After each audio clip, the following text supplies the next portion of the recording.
Hello, my soul family. How are you all? And I hope you are doing great, wonderful, amazing, safe, and you must be doing your inner work wherever you are in the world.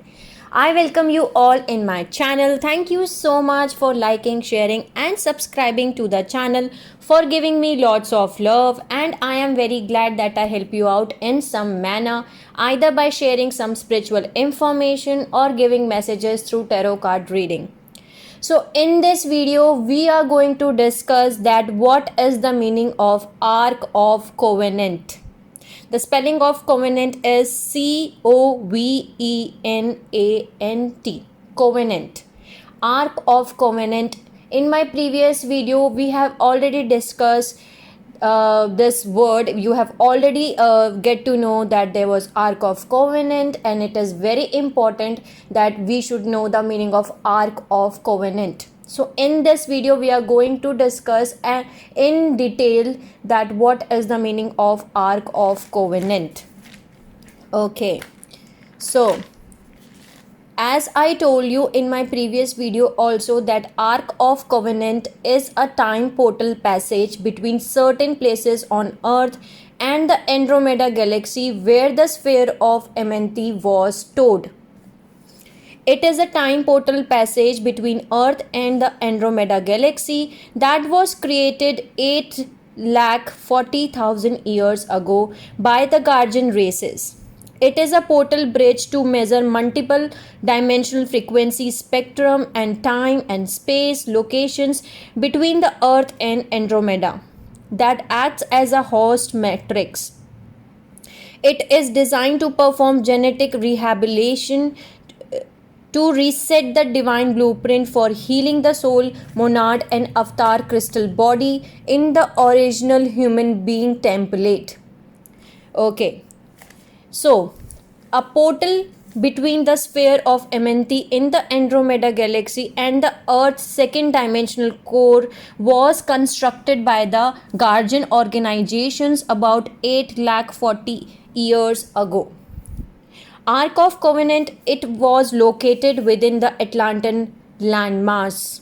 Okay, and Jesus 12, that means Jesus 12 means the Jesus who was having 12 strands of DNA, ascended Earth through Ark of Covenant at age of 39 in 27 AD. The Ark of the Covenant, a well-kept secret that will directly impact the course of our evolution over the next 30 years.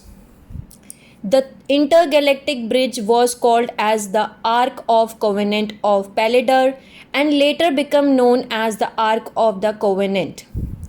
Through the Ark of the Covenant, the race souls of the sphere of Amenti could once again be reseeded on Earth. Souls from the sphere of Amenti would pass through the Ark. Ark means bridge, okay? As pure consciousness, merge with the earth morphogenetic field in second dimension, then birth into physical manifestation. A fifth dimensional security seal was placed upon the Ark of Covenant, which meant that this portal operated as a one-way door. Souls of the races could descend through the passageway but could not return to the Amenti morphogenetic field for ascension unless they had fifth dimensional coding in their gene structure. This genetic ticket to freedom became known as the shield of the Ark, and the incarnates who bore this fifth dimensional shield within their genetic code could pass through the seal on the Ark of the Covenant and return through Amenti to Tara. As races 3, 4, and 5 did not have the fifth strand DNA within their genetic imprint, they could not return through the Ark, even as consciousness, unless the seals of Palador and Amenti were released. Release of the seal of Amenti would allow these races to merge with their antiparticles and pick up the fifth strand DNA, but first, the fourth dimensional seal of Palador had to be released. Evolution would take time for races 3 to 5 of the third seeding Those who could not re-enter the MNT morphogenetic field would evolve within the fourth dimensional astral planes between incarnations, along with those identity fragments created through the seal of Palador until the time when the Ark of Covenant was opened and the fifth dimensional seal on the Ark was released. Now let's see what is the meaning of seal of Palador. Okay.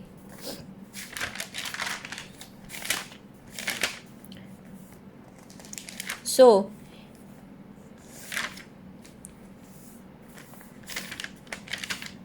the seal of Palador created a buildup of beings in second dimensional elemental and fourth dimensional astral. The seal of Palador was created when the sphere of MNT was put into fourth dimension. Okay, so this is called seal of Palador.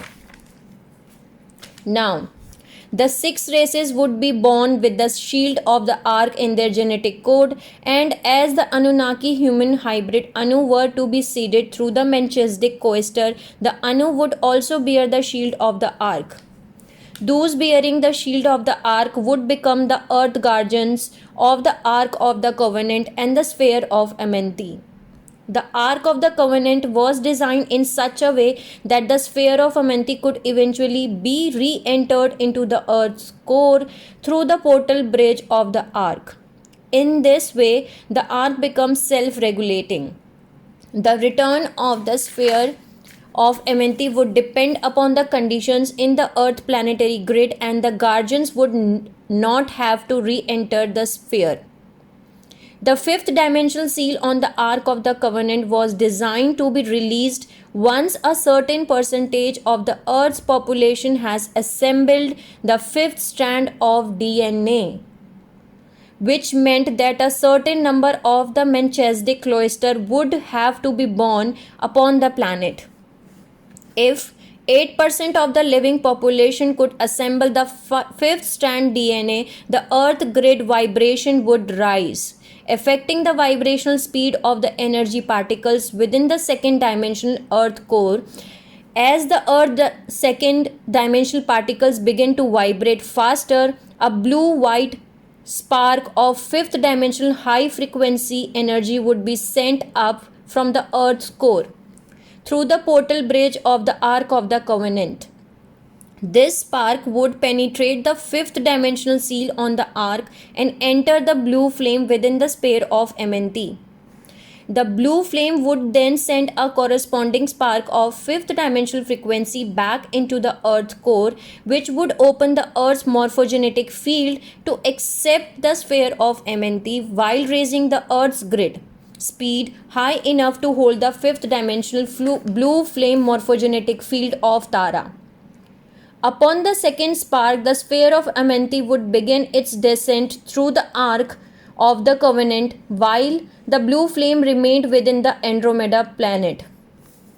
Originally, the descent of the sphere of the Amenthi was to take about 2000 years, its energies becoming progressively more available to the people of Earth, stimulating the assembly of the fifth strand DNA and the raising of the consciousness. During its 2000 years descent, the Earth grid speed would rise in increments, allowing the Earth's energy system to adjust to the increasing infusion of high frequency energy.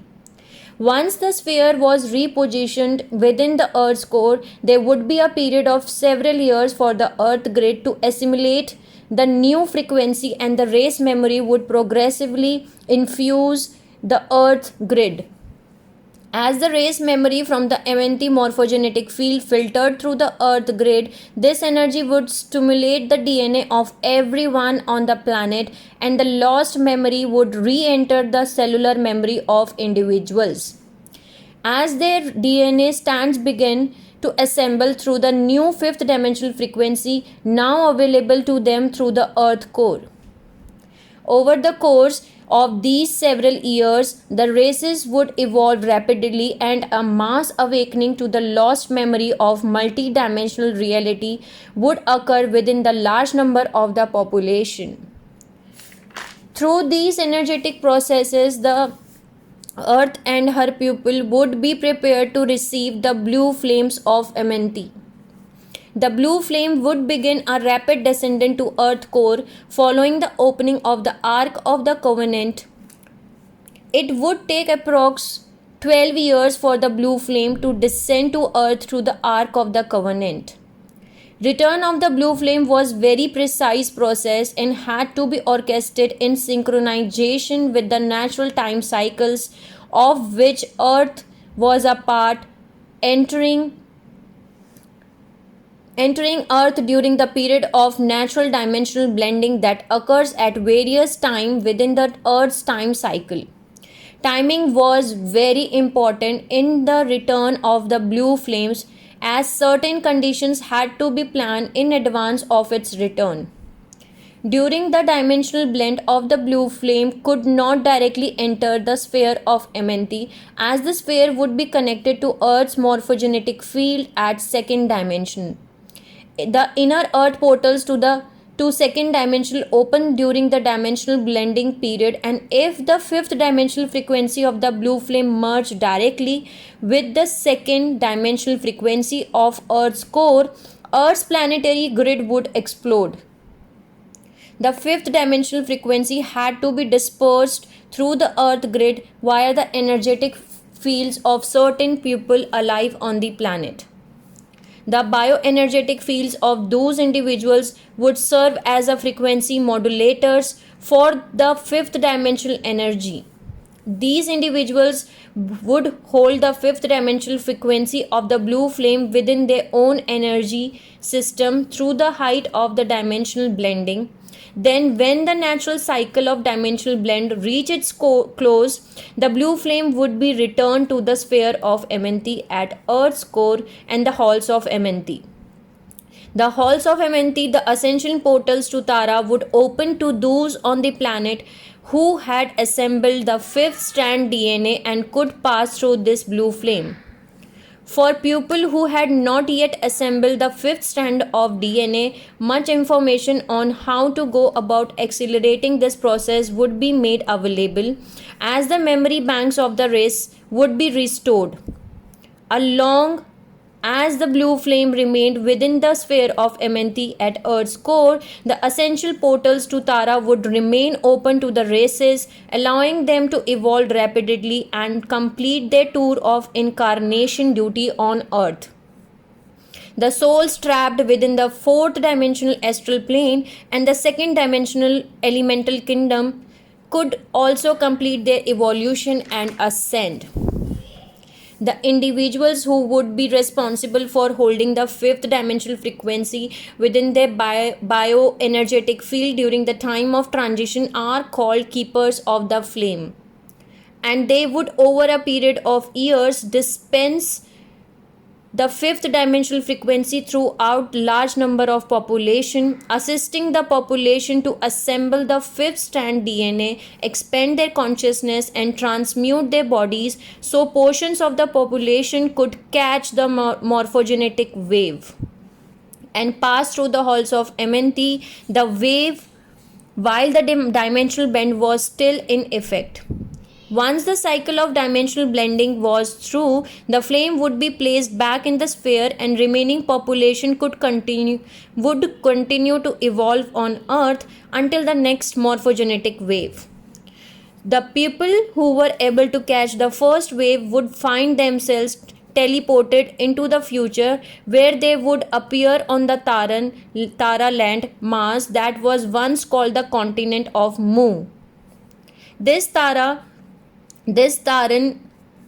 location represents the primary reality of Earth as it exists about 2500 years in the future, the version of Earth whose grid was completed its merging with Tara.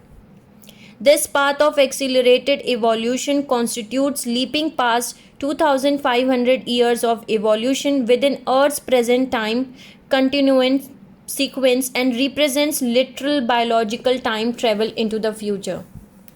With the opening or the sparkling of the Ark of the Covenant, This path of accelerated evolution would become available to some humans on Earth.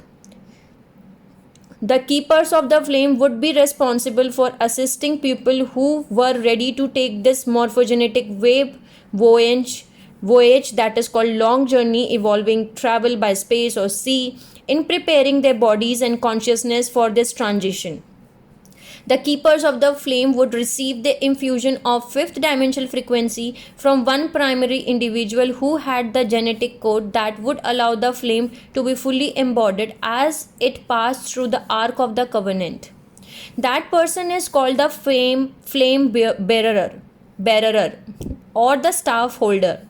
The flame bearer would have to activate the 12-strand DNA package within the body before being able to embody the flame. And this person would incarnate with the support team of 6 fully activated 12-strand avatars. And these two avatars or souls from the harmonic universe 4, which is the 10th dimension, 11th dimension, and the 12th dimension, who would raise the planetary frequency high enough to allow the flame bearer to fully activate the codes. Due to the bioenergetic mechanics of the human body, the flame bearer would have to be female in gender. The avatars all are male in order to keep the energetic balances of the planetary grid intact. During the opening of the Ark of the Covenant, there would be also a family of individuals appointed to embody the rod, the orange gold flame morphogenetic field of Earth during the time of transition. The rod holder would be male. Members of these specialized incarnation groups would have to incarnate in proper sequence within the right time period in conjunction with the Earth's time cycles and within the appropriate genetic lineages that would provide them the needed genetic imprint. The process of opening the Ark of the Covenant and allowing the sphere of MNT to return to Earth required a tremendous amount of multi-dimensional organization. The fulfillment of the promise of the Ark of Covenant would take over 8 lakh years to fulfill, and meanwhile the races of the third seeding would begin their evolutionary journey towards that destination. So this was the meaning of Ark of the Covenant, and it is very important to know. And I again and again in my videos I'm telling you all that the DNA is very very important for all, okay, all souls who are listening to me. You have to activate your fifth strand DNA, at least fifth strand of DNA, but try to activate all 12 strands of DNA. Okay, so keep working on yourself, try to activate your 12 strands of DNA and work on your healing and your inner work. Activate your chakras, activate your DNA. Okay, so this was my video of Ark of the. One more thing I want to add in this video is that because this was left, that what was the plan of the Ark of the Covenant in current time, in the current ascension time frame. So the plan of the Ark of the Covenant was that when the earth grids vibrated high enough to pass the fifth dimensional security seal, so a spark would be sent into the arc passage to release the seal of MNT, and the seal of MNT would return to Earth's core, raising its vibration, and this occurrence would create a second spark that would open the halls of MNT, allowing those beings with high enough DNA to walk through the portals and end up on Tara. So the sphere of MNT returned to Earth in 1989 after the 1987 harmonic convergence measurement indicated that the earth vibration has reached a high enough level. So the second spark was sent to the arc on June 26, 1998, and the halls of MNT last opened was 5.5 million years ago. The seal of MNT removed parts of the morphogenetic field, causing lost memories after incarnating, and required entities to have acquired fourth dimensional DNA, 4 strand of DNA, in order to pass the seal. The halls of MNT are 6-time portal passages within the sphere of MNT that allow for teleportation, ascension from Earth to Tara when it will be open. Okay, so it was left to mention in this video, that's why I'm recording it again. So I hope it will help you out in some manner, sending you lots of love, healing and happy energies to all my soul family who are watching my video. Take care of yourself and see you soon.